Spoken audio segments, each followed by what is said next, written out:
सबसे पहला सवाल मेरा आपसे है जफर इस्लाम कि अगर राहुल गांधी को आप खुद ये कहते हैं, जेपी नड्डा साहब को मैं सुन चुका हूं, वो कह रहे थे कि सीरियसली क्यों लेते हो राहुल गांधी को, तो फिर ट्वीट करके जवाब क्यों देने की जरूरत पड़ती है कि राहुल गांधी बोले तो उस पर ट्वीट करके जवाब भी देना है?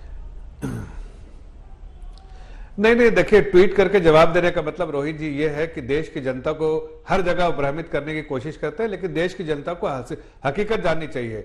हकीकत यह है कि चाइना की फोर्स आर्मी जो है वो अपने बेस में जा रही है, हिंदुस्तान की आर्मी अपने बेस में आ रही है, और उसने सोचा था, चाइना ने, मैं आपको खुल के कह रहा हूं, चाइना ने सोचा था कि उस ठंड -24 -30 और जब हवा चले तो -40 के डिग्री में हिंदुस्तानी फौज नहीं टिक पाएगी, इसलिए कि पोजीशन और स्ट्रेंथ में चोटी पे थी हिंदुस्तानी फौज, नहीं टिक पाएगी। लेकिन देश की आप जवानों को सल्यूट करिए, देश को सल्यूट करना चाहिए उन जवानों को जो कि इनकी जितनी भी सोच थी सबको गलत उस पर पानी फेर दिया और वहां दस्त रहे और मुकाबला करते रहे। ऐसे में चीन ने भी सोचा, और हमारी तरफ से जो डिप्लोमेसी चल रही थी, डिप्लोमेटिक बात हो रही थी, डिप्लोमेटिक एफर्ट कायम जो जारी था, उसमें उन्होंने डिसाइड किया कि दोनों जो है वापस अपने अपने बेस पे जाएंगे और जो है डिसएंगेजमेंट शुरू हो जाएगा। अब ये कह रहे हैं कि कुछ और इलाके में, अरे भाई, पहले गलवान को हम लोगों ने रिजॉल्व किया, अब इसको रिजॉल्व किया,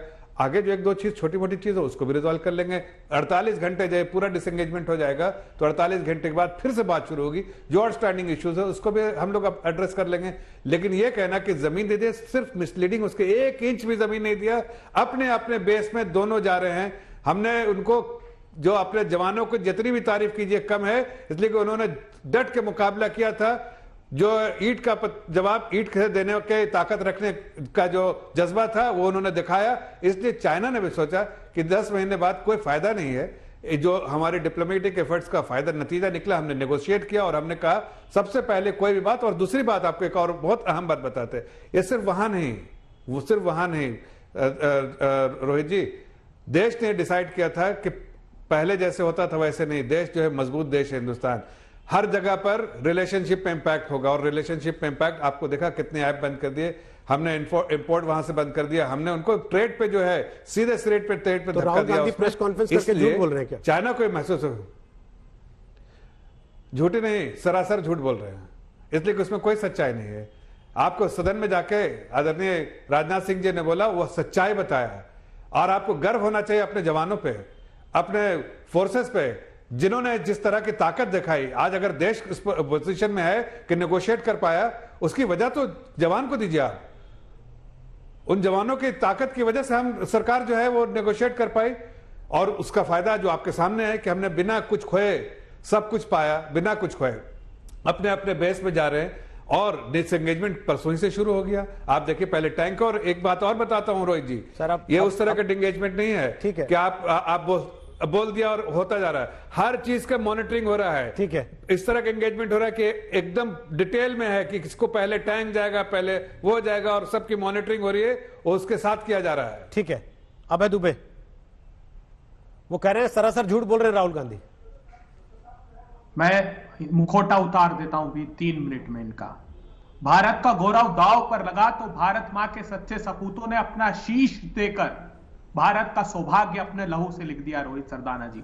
मगर भारतीय जनता पार्टी की सरकार अपनी राजनीतिक महत्वाकांक्षा और हित साधने के लिए भारत के सामरिक हितों से समझौता कर रही। मैं क्यों, आज भी मुझे बड़ा अफसोस हुआ जब डिफेंस मिनिस्ट्री ने अपना स्टेटमेंट दिया, उन्होंने देखिए रोहित जी ने चुप कराई, तो पूरी डिबेट में बोल रहे हैं। नहीं, मैं आपसे कह रहा हूं कि वो जमाना चला गया जब अपनी जमीन दे देते थे। अब आप अपने जवानों को सलूट कीजिए। प्रधानमंत्री ने भी तारीफ की है कि सरकार इतनी सरकार को सुनती है, सरकार विपक्ष को सुनती है। तो कम से कम एक बार भाई जफर साहब, आपने बोला वो सुनते रहे ना लगातार, उन्होंने कोई टीका टिप्पणी आपके बीच में नहीं की, तो कम से कम उनको पहला कमेंट पूरा तो करने दीजिए। रक्षा मंत्रालय ने आज बयान दिया कि over perception of line of actual control नहीं साहब। 12 दिसंबर 1960 को 18 राउंड की टॉक हुई और उसके बाद लाइन ऑफ एक्चुअल कंट्रोल क्या है यह भारत की सरकार को जानना चाहिए कि तय हुआ, जिसके दस्तावेज आपके पास हैं, जिसमें तय हुआ कि लॉन्जिट्यूड 78 डिग्री 49 मिनट ईस्ट और लेटीट्यूड 33 डिग्री 44 मिनट नॉर्थ, यह होता है फिंगर 8। फिंगर 8 तक हम थे 8 किलोमीटर अंदर चीन को घुसा दिया, एक नया बफर जोन बना अभी दिया। आपने भारत सुना है की फिंगर फोर कह सरकार रहे थे ने, इनके भ्रष्ट सरकार मालिक, ने। ये और इस फिंगर एट कह सरकार रहे ने हैं। ये कुचेष्टा की कि अब हम फिंगर 8 तक पेट्रोलिंग नहीं कर सकेंगे एलएसी के हमारे हिस्से में।